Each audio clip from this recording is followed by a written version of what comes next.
Assalamualaikum warahmatullahi wabarakatuh. Kami dari kelompok 5 yang beranggotakan Kak Vida Munawaroh dengan NIM 1914037 dan saya sendiri Mauliatul Hikmah dengan NIM 1914039 dan yang akan mempresentasikan materi tentang teknik pengumpulan data PTK. Teknik pengumpulan data PTK itu ada 3. Yang pertama experiencing, yang kedua enquiring, dan yang ketiga examining. Yang pertama ada experiencing, itu ialah pengumpulan data berdasarkan pengalaman.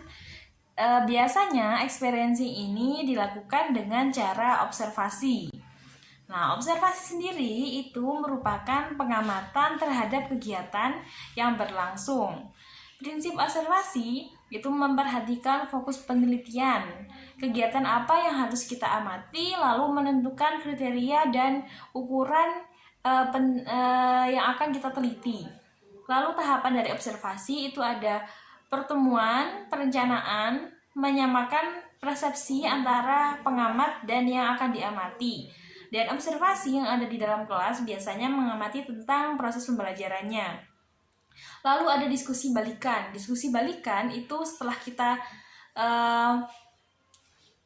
memiliki hasil dari observasi kita, lalu dilakukan diskusi antara guru dan pengamat tentang data hasil observasi.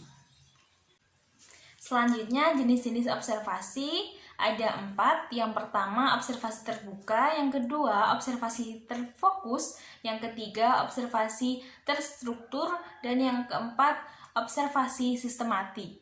Yang pertama yakni observasi terbuka itu adalah observasi yang dimana pengamat tidak menggunakan lembar observasi yang formal. Nah, jadi pengamat menggunakan kertas atau buku yang mereka punyai dan melaksanakan observasi dalam kelas. Jadi mereka bisa leluasa menuangkan isi pikirannya atau jawaban yang telah mereka rekam dan menuliskan dalam kertas atau buku yang mereka bawa. Jika teman-teman pernah melihat pengawas membawa kertas kosong, pengawas dimanapun di sekolah ataupun di tempat mengaji dan lain sebagainya membawa kertas kosong dan mereka mencatat hasil dari pengamatan mereka, maka itu termasuk dari observasi terbuka. Lalu yang kedua ada observasi terfokus.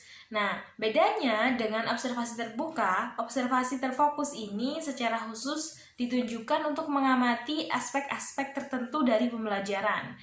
Misalnya nih, yang diamati kesempatan bagi siswa untuk berpartisipasi dalam kelas, yang diamati dampak penguatan bagi siswa. Lalu contohnya yang diamati jenis-jenis pertanyaan yang akan diajukan pada siswa. Jadi di sini fokus dari observasi tersebut sudah ditentukan oleh observer. Lalu observasi terstruktur. Jika observasi terbuka hanya menggunakan kertas kosong sebagai alat perekam data, di sini observasi terstruktur sudah menggunakan instrumen yang sudah terstruktur, yang sudah dibuat sebelum melakukan observasi. Sehingga pengamat hanya tinggal membubuhkan tanda checklist pada tabel-tabel atau kertas yang sudah disediakan sebelum melakukan observasi. Nah, jadi contohnya di situ ada pertanyaan jumlah siswa yang menjawab pertanyaan dari guru. Nah, di situ tinggal ada centang-centangnya di sebelahnya. Yang terakhir ada observasi sistematik. Di sini observasi sistematik lebih rinci daripada observasi terstruktur dari bagian data yang diamati. Contoh dalam pemberian penguatan, data dikategorikan menjadi penguatan variabel dan non-variabel.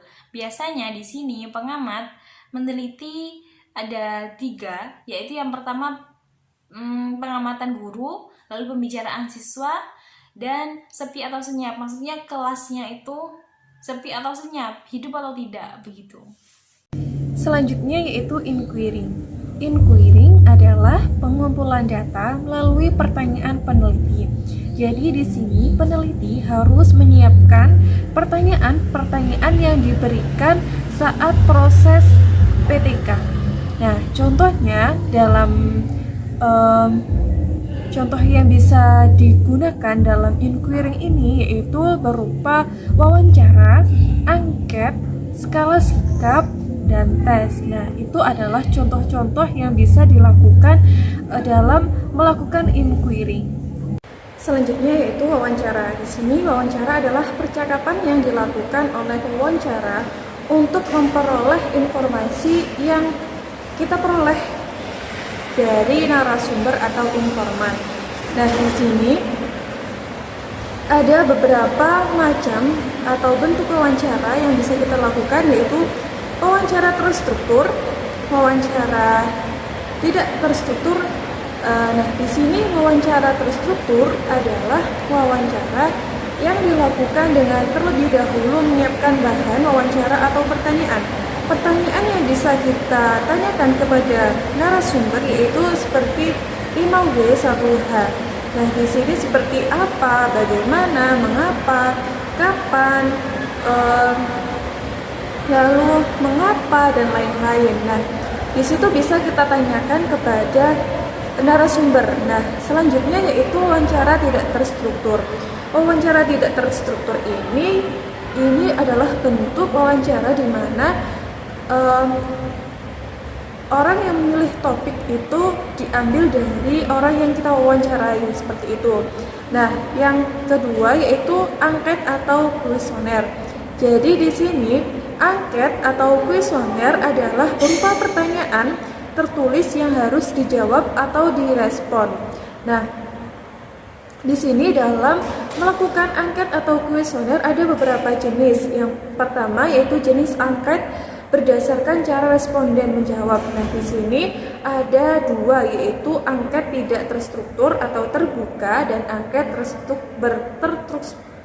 terstruktur atau tertutup. Nah, yang kedua yaitu jenis angket berdasarkan bentuknya. Ada angket pilihan ganda dan ada angket isian. Selanjutnya yaitu skala. Skala di sini yaitu seperangkat nilai angka yang ditetapkan kepada subjek, objek, atau tingkah laku dengan tujuan mengukur sifat, nilai-nilai, dan minat. Jadi di sini skalanya ini bisa berupa persentase atau bisa berupa angka atau berupa nilai desimal dan lain-lain. Jadi kita harus bisa mengukurnya dengan skala dengan memperhatikan sifat, nilai, atau minat dari orang yang kita lakukan penelitian tersebut. Jadi seperti itu. Nah, itu yang bisa dilakukan dalam mengukur dengan skala. Selanjutnya yaitu tes. Nah, di sini tes adalah sejumlah pertanyaan yang disampaikan kepada seseorang atau sejumlah orang untuk mengungkapkan keadaan atau tingkat perkembangan salah satu atau beberapa aspek psikolog. Nah, tes ini dapat kita bedakan menjadi beberapa jenis atau dapat kita lakukan dengan dua jenis. Yang pertama yaitu tes lisan dan tes tertulis. Selanjutnya yaitu examining, adalah pengumpulan data melalui pemanfaatan catatan. Nah, pemanfaatan catatan ini dapat dilakukan oleh guru baik tertulis maupun tidak tertulis. Contohnya, data arsip, jurnal, audio atau video, dan catatan lapangan. Selanjutnya yaitu dokumen arsip. Nah, di sini misalnya kehadiran nilai UN, RPP, nilai pretest, laporan diskusi, laporan tugas siswa. Itu adalah contoh dokumen arsip yang kita lakukan dalam sehari-hari. Biasanya seperti mengarsipkan data-data seperti kehadiran siswa dan lain-lain. Yang kedua yaitu catatan harian, yaitu catatan pribadi tentang pengamatan, perasaan, tanggapan, penafsiran, refleksi, firasat, hipotesis, dan penjelasan. Nah, dalam catatan harian di sini harus menuliskan tanggal kejadian, waktu, pokok bahasan, kelas PTK. Nah, itu adalah tentang catatan harian yang perlu dilakukan. Selanjutnya yaitu catatan lapangan, Apa itu catatan lapangan? Catatan lapangan adalah bukti otentik berupa catatan pokok atau catatan terurai tentang proses penelitian, proses fokus penelitian. Ditulis secara deskriptif dan reflektif. Contohnya dengan mengidentifikasi data esensial dari lapangan, misalnya mengenai siapa, kejadian atau situasi yang terjadi dalam kejadian tersebut. Setelah itu apa tema dari isu atau kejadian tersebut dan isu utama yang diambil dalam penelitian tindak kelas tersebut. Selanjutnya yaitu jurnal. Nah, jurnal di sini semacam catatan harian lapangan yang lebih terinci. Contohnya seperti apa? Contohnya yaitu mengenai situasi di kelas di mana guru atau calon guru mencatat hasil pengamatan dan merefleksikan pengalaman mengajarnya. Yang kedua yaitu catatan sebagai landasan untuk mengamati kembali, menganalisis dan mengevaluasi pengalaman mereka. Jadi di sini bisa berupa catatan-catatan yang lebih kepada menelaah siswanya, seperti itu. Sekian dari presentasi kelompok kami, kurang lebihnya mohon maaf. Kami akhiri. Wassalamualaikum warahmatullahi wabarakatuh.